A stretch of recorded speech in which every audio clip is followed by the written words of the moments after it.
Paula Vie, que nos cante en vivo. María Castiglioni es licenciada en Economía, directora de CIT Asesores Económicos. María, ¿cómo estás? Luis Gasulla te saluda. Hola Luis, buen día, ¿cómo estás? Bueno, ¿qué expectativas hay para hoy a las 4 de la tarde cuando se conozca el último índice de inflación del 2024?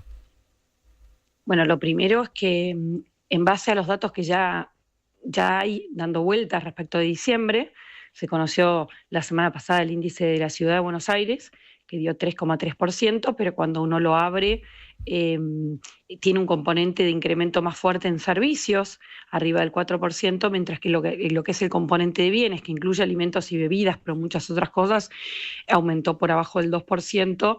En la ciudad el peso de los servicios es mucho mayor que en lo que es el resto del país, incluido el Gran Buenos Aires, que incluye el conurbano, así que esto nos permite pensar que los números que tenemos muchos privados, en nuestro caso en CIT nos dio 2,8%, implica que la inflación va a estar abajo de 3%.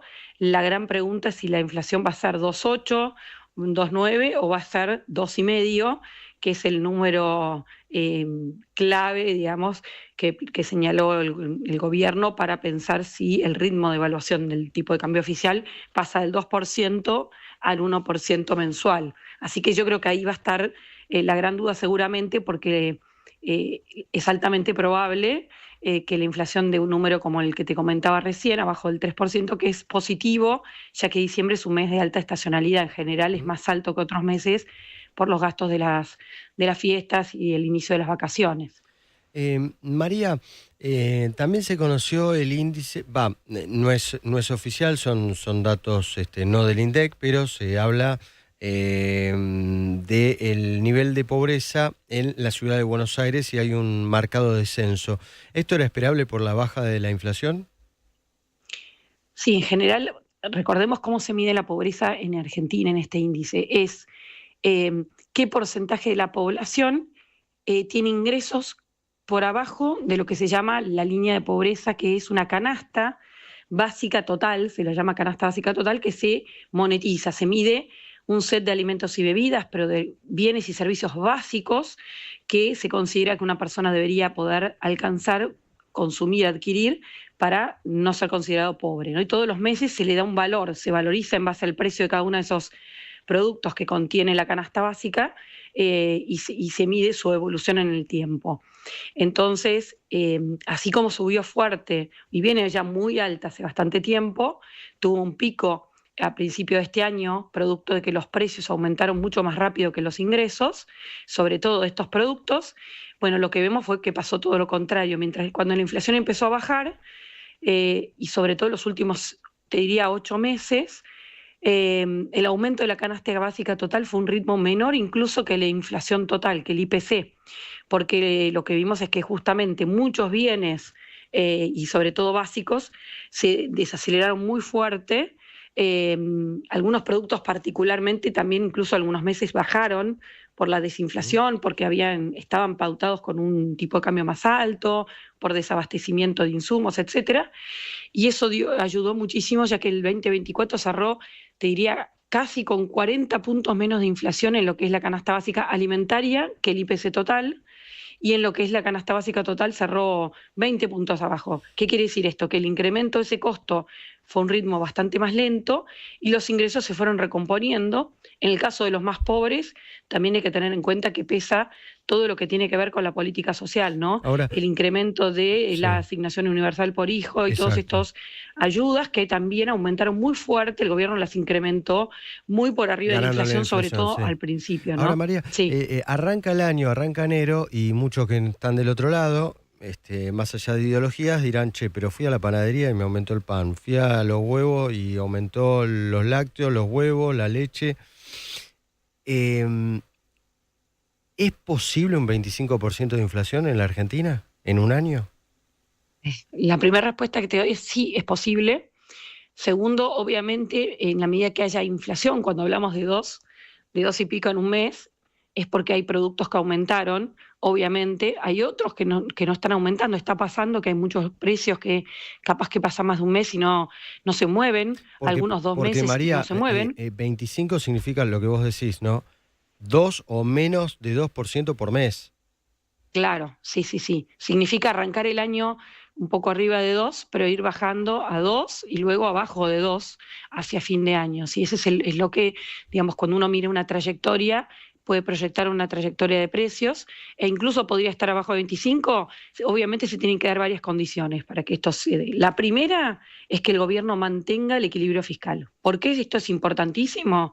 Y fue la clave el año pasado, en el 2024, para desacelerar la inflación, porque esto permite asegurar que no va a pedirle plata al Banco Central, no va a usar del Banco Central o endeudarse con el Banco Central para que éste le dé pesos para financiar lo que no puede financiar con impuestos, ¿no? Entonces, este es el punto de partida fundamental. Sin eso es imposible pensar en una desaceleración de la inflación en Argentina. Lo segundo es, obviamente, la política monetaria que tiene el Banco Central, que es restringir los pesos, porque el problema de la inflación es la pérdida de poder de compra de la moneda, y se produce cuando hay más pesos que lo que la gente necesita y demanda. Entonces, hay que, obviamente, trabajar de ese lado. La baja de la tasa de inflación, la baja de los intereses en los plazos fijos, ¿no puede generar que te vayas al dólar? Eventualmente podría generar, pero ¿cuál es la expectativa acá? Lo que la gente cree que va a pasar con el dólar versus lo que te paga un interés. Hoy por hoy eso no está pasando, a pesar de que fue bajando fuertemente la tasa de interés, porque todavía, incluso hoy la tasa está un poquito por arriba de la inflación esperada, que sí que si vos ahorrás, cuando te devuelvan la plata vas a poder comprar lo mismo o más, y esa es la clave para que alguien quiera ahorrar. Y era lo que no pasaba en kirchnerismo, y por eso la gente básicamente lo que hacía era cambiarlo por dólares o por cosas, porque si no se desvalorizaba su moneda. Claro. Y la otra, obviamente, es la expectativa de evaluación, obviamente. Si el ritmo de variación de tipo de cambio oficial es 1%, eso es arriba, sigue siendo positivo en términos de dólar. Y obviamente la otra pregunta es qué va a pasar con los dólares financieros. Entonces, acá la mirada tiene que ver con los pesos que hay en la economía y si sobran o no. Esto es el punto fundamental. Y el otro es empezar a pensar si hacen falta más dólares o no en términos de la oferta y la demanda de dólares en los distintos mercados, porque todavía no se salió totalmente del cepo. María, en el corto plazo hoy no se ve eso, ¿no? Así que respondiendo a tu pregunta, no debería. Esto no quiere decir que no haya algunos que sigan comprando dólares, como pasa siempre en Argentina, por la historia que tenemos, para ahorrar, ¿no? Dos definiciones cortitas te pregunto.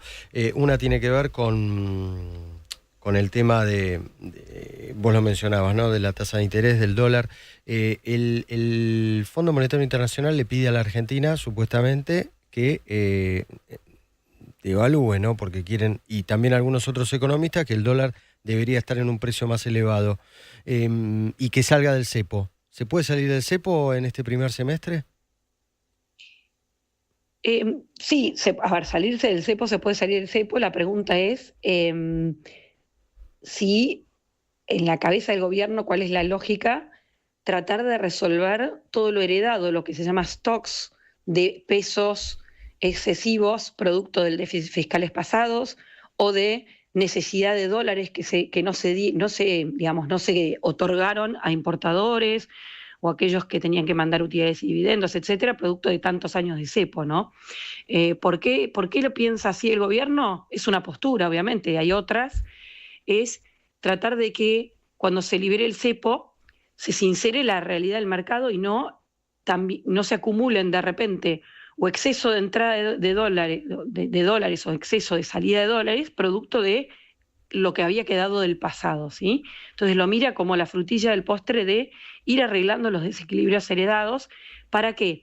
Porque en una economía como la Argentina, donde la mayoría está dolarizada, es mucho más la tenencia de dólares que de pesos en todo, incluso hasta para hacer transacciones, producto de nuestra historia inflacionaria y de cambios de reglas de juego permanentes, hace que un salto de tipo de cambio fuerte pueda generar impacto en los precios en la economía, más allá que es una economía bastante cerrada la Argentina. Tiene que ver con esto, ¿no? Todos miramos tipo de cambio como referencia. Entonces, el objetivo es evitar saltos innecesarios de tipo de cambio que tengan que ver con el pasado, ¿no? Para no tener que volver a poner un cepo o no generar un impacto fuerte en la inflación después de todo el esfuerzo que se ha venido haciendo para lo contrario, resolviendo lo que causa la inflación, ¿no? Como te decía antes, que es la emisión monetaria excesiva en Argentina producto del déficit fiscal. María. Entonces, sí, dependerá el ritmo de que se termine de resolver esto cuando se salga del cepo. Puede ser en los primeros meses, puede ser un poco más adelante, puede ser que se vayan quitando, como se ha ido haciendo de a poco, ¿no? Distintas capas, normas. como lo están haciendo ahora. Claro, exactamente. María, gracias como siempre, muy amable, muy explicativo todo y muy interesante. Gracias, María Castiglioni. No, de nada. Buen día. Buen día. María Castiglioni, licenciada en Economía. Salimos de la economía, muchos números, muchos